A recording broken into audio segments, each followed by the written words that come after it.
একদিন ছোট্ট রাহি আর তার বন্ধু টুকু একটি জাদুর ঘড়ি খুঁজে পায়। ঘড়িটি ছিল সময় এবং মহাবিশ্বে ভ্রমণের চাবিকাঠি। রাহি আর টুকু সেই ঘড়ি চালিয়ে পৌঁছে যায় এক অদ্ভুত জায়গায়, যেখানে তারা দেখতে পায় গ্রহ, তারা আর গ্যালাক্সিগুলো স্পেস টাইম টেবিল কি নামক এক অদ্ভুত জালে বাঁধা। রাহি: ওমা, এ তো অনেকটা মাকড়সার জালের মতো। টুকু: ঠিক বলেছ, এটা হচ্ছে স্পেস টাইম। এখানে গ্রহ আর তারাগুলো একে অন্যকে টেনে ধরে রাখে। কি তারা দেখতে পেল একটা গ্রহ অন্য একটি ছোট্ট চাঁদকে নিজের দিকে টানছে।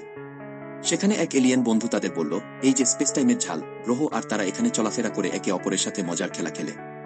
কিন্তু যদি কেউ খুব বেশি ভারী হয়ে যায়, তখন তার চারপাশে সবকিছু বেঁকে যেতে শুরু করে। চিটুকু: ওমা, তাহলে কি ব্ল্যাক হোল ও স্পেস টাইমের একটি অংশ? এলিয়েন: হ্যাঁ, ঠিক তাই। ব্ল্যাক হোল খুব ভারী, তাই সে চারপাশের সবকিছু তার দিকে টেনে নেয়। রাহি আর টুকু সেই জাদুর ঘড়ির সাহায্যে আরও অনেক জায়গায় ভ্রমণ করল। তারা দেখল কিভাবে গ্রহগুলো সূর্যের চারপাশে ঘুরে, কিভাবে আলোর গতি স্পেস টাইমে প্রভাব ফেলে, আর কিভাবে সময়ের অনুভূতি ভিন্ন জায়গায় ভিন্ন হতে পারে। সবশেষে তারা ফিরে এল পৃথিবীতে। রাহি বলল, টুকু, মহাবিশ্ব আসলে কতটা বিস্ময়কর, তাই না? টুকু হেসে বলল, হ্যাঁ রাহি, মনে হচ্ছে আমরা মহাবিশ্বের নাচগান দেখে এলাম।